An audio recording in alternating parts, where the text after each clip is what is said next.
Hi friends, ఇవి మా ఇంట్లో ఉన్న చెట్లు. నాకు ఈ ప్లేస్ అంటే చాలా ఇష్టం. ఇంకా మేము కొన్ని వేరే చెట్లు కొత్తవి తెచ్చాము. ఒకరోజు నేను మొత్తం మా ఇంట్లో ఉన్న చెట్ల మొత్తం వీడియోస్ తీస్తాం. మళ్ళీ ఇక్కడ స్టాండ్కి పెయింట్ వేస్తున్నాం లుక్ కోసం.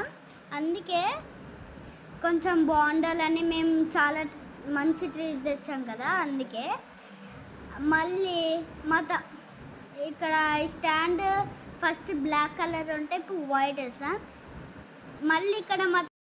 మళ్ళీ ఇక్కడ మా తమ్ముడు ఆడుతున్న ఆ ప్లేట్ తోటే మళ్ళీ అది పడేసి మళ్ళీ సౌండ్ వస్తుంది కాబట్టి అందుకే చాలా క్యూట్ అనిపించింది. ఏడుస్తున్నాడు ఆ సౌండ్ వల్ల. ఈ వీడియో మీకు నచ్చితే లైక్, షేర్ అండ్ సబ్స్క్రైబ్. చూడండి ఎంత క్యూట్గా ఉన్నాడు.